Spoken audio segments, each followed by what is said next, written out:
Bonjour à tous amis lecteurs, avoir un premier emploi est souvent assez important quand on est jeune.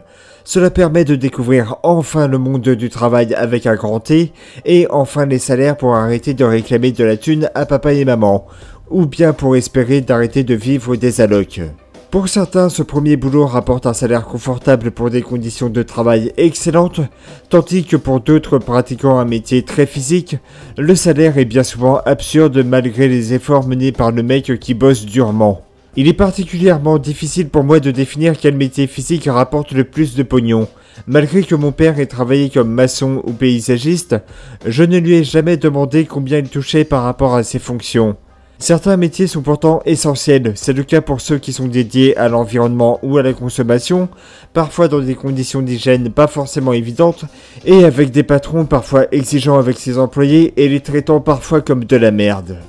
La BD dont je vais parler est le vécu de l'auteur quand il a commencé à travailler quand il était jeune, et parle justement d'un de ses métiers très liés à la consommation et aux conditions de travail très rudes. Ce livre ne sert pas du tout à diaboliser le boulot en question, mais surtout à le mettre en lumière car il est rarement, voire pas du tout évoqué dans les livres en général. Au passage, il s'agira du tout premier livre étranger dont je parlerai en une seule vidéo, car l'auteur est américain. Et ce livre, c'est Trashed, paru le 3 novembre 2015 aux éditions Ça et Là, et écrit et dessiné par Derf Bagderf. Alors ce dernier a travaillé comme journaliste en Floride avant de publier pendant 25 ans de nombreux strips appelés The City pour de nombreux hebdomadaires et des dessins politisés. En 1997, il publie dans un magazine Mon ami Dahmer, racontant son amitié au lycée avec le futur tueur en série Jeffrey Dahmer, connu pour avoir assassiné 17 homosexuels entre la fin des années 70 jusqu'à son arrestation en 1991. En 2012, Derf Bagderf dévoile sa version définitive qui remportera un certain succès après avoir publié une première BD absolument géniale appelée Punk Rock et Mobile Home en 2010 qui fera connaître son auteur alors âgé de 51 ans à l'époque. Par la suite, il dévoilera la bande dessinée dont je vais parler, ainsi que True Story en 2016, et la dernière en date, Kent State, 4 morts dans l'Ohio, bande dessinée revenant sur la fusillade de l'université de Kent en 1970. De quoi parle ce livre? Nous suivons la vie de JB, un mec de 21 ans vivant quelque part dans l'état de l'Ohio, et afin de ne plus avoir sa daronne sur le dos, il trouve un travail dans le service entretien de sa ville. Ce qu'il ignore en revanche, c'est qu'il va travailler comme éboueur. Ce qui fait que durant toute une année, il va être accroché au cul d'un camion poubelle à ramasser un tas d'ordures de différents genres. Il va se retrouver aussi confronté aux inconvénients de ce boulot, comme les résidents casse-couilles, les sacs poubelles mal fermés, les chiens méchants, et ce sous n'importe quelle condition, qu'il y ait de la flotte, qu'il fasse beau ou qu'il neige, et il va devoir aussi supporter Will E., son patron désagréable avec tout le monde. Alors certains pourraient croire que faire une bande dessinée sur des métiers physiquement rudes serait chiant.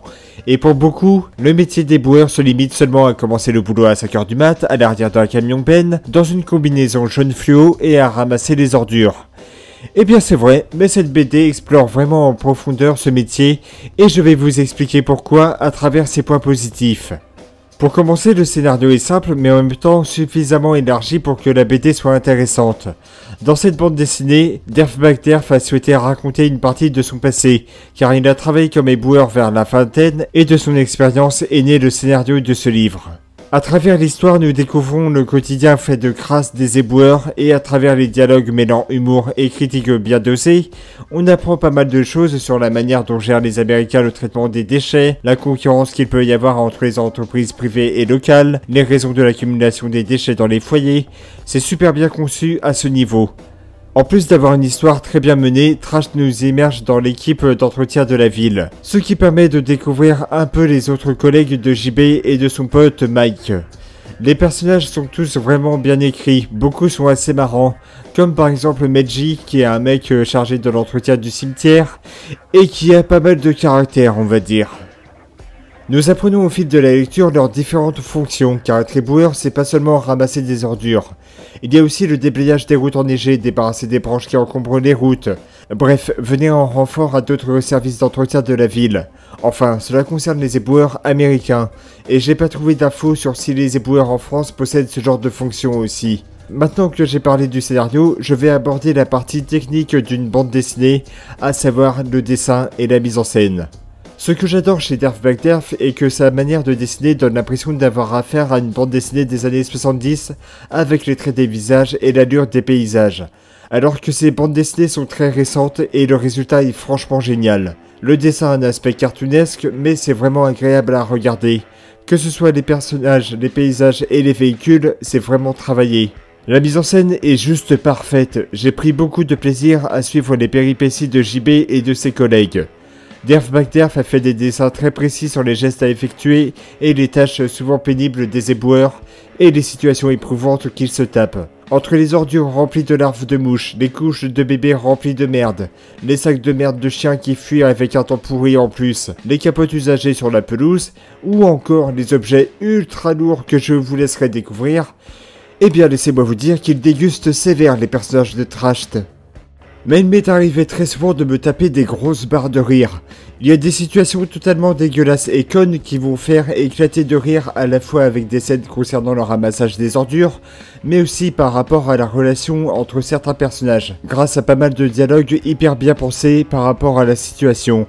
Cela signifie à coup sûr un truc, l'humour de cette bande dessinée n'est peut-être pas subtil, mais c'est quand même une belle réussite. Trash n'est pas seulement une bande dessinée qui parle du quotidien des éboueurs.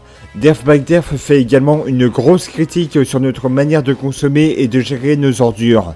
Et il a effectué pour cela un tas de recherches sur l'histoire de la gestion des ordures et des camions poubelles pour parvenir à évoquer la façon dont les États-Unis et le reste du monde gèrent le traitement des déchets. D'après lui, et selon les sources sur lesquelles il s'est appuyé pour l'écriture de son livre, au moment de la conception du livre, en 2014, les Américains produisaient 389 millions de déchets et une écrasante partie finissait dans des décharges à ciel ouvert ou bien enfouis sous terre. Et ce chiffre concerne seulement les déchets municipaux, c'est-à-dire ceux que nous produisons. Le nombre de déchets industriels atteint le chiffre absolument délirant de 7 milliards de tonnes par an. Et ce chiffre serait totalement dépassé d'après des études beaucoup plus récentes.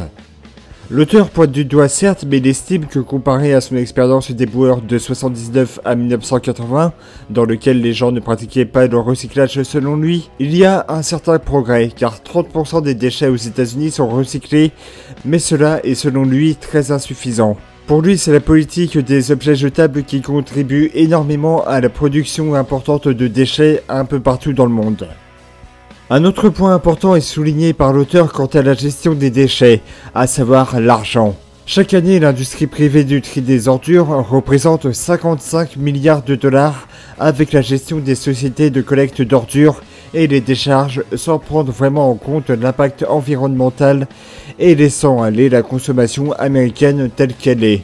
Enfin, je vais pas rentrer dans les détails, mais le niveau de recherche est très détaillé et en même temps vraiment alarmiste. Mais Derf Backderf ne fait pas que détailler ce qui déconne dans son pays sur la gestion des ordures. Il regarde aussi les solutions que trouvent certains pays européens, dans lesquels il y a une politique du recyclage plus importante et respectueuse, avec par exemple des incinérateurs électriques si puissants que cela n'émettrait aucun gaz toxique. Ce dernier alimente d'ailleurs des centrales électriques absolument propres. En France, chaque année, nous produisons 355 millions de tonnes de déchets, mais 57% d'entre eux sont recyclés.